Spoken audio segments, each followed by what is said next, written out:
yang kita sudah sebutkan bahwa melihat komposisi atau takaran dari sajian perkemasan yang ada di belakang kemasan makanan tersebut. Nah, setelah itu kita melihat komposisi makanan dan kandungan nutrisi yang lainnya.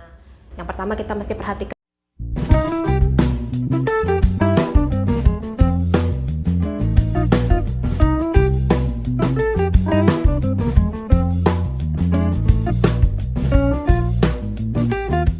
Soalnya kan yang rame juga sekarang kan kalau anak susah makan nih, dari ayah bunda kan pasti ngasihnya susu ya. Kalau susu UHT sendiri itu sebenarnya baik nggak sih dok? Kan katanya susu itu kan sebenarnya baik buat pertumbuhan, tapi ada juga omongan kalau susu UHT itu juga bisa menyebabkan gula ya dok?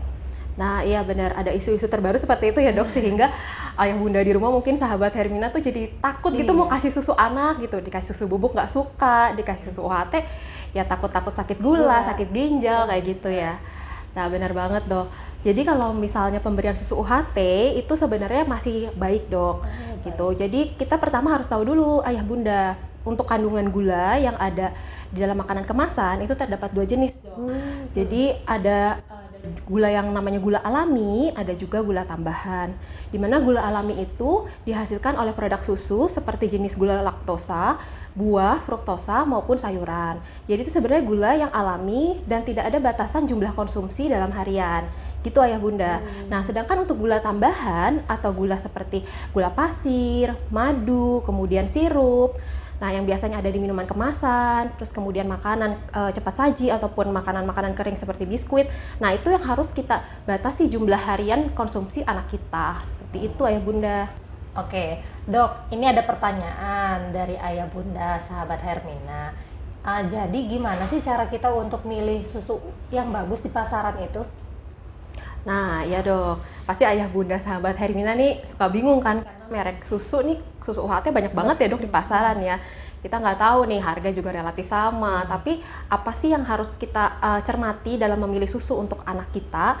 Nah, pertama dari seri sebelumnya yang kita sudah sebutkan bahwa melihat komposisi atau takaran dari sajian perkemasan yang ada di belakang kemasan makanan tersebut. Nah, setelah itu kita melihat komposisi makanan dan kandungan nutrisi yang lainnya. Yang pertama kita mesti perhatikan yaitu kalorinya, kemudian jumlah kandungan susunya. Ada merek tertentu yang kandungan susunya 90%, ada yang kandungan susunya 50%. Nah, itulah ayah bunda harus memperhatikan itu. Selain itu, kenapa susu UHT itu juga penting karena atau baik untuk anak? Karena mengandung kandungan nutrisi yang lain, dok.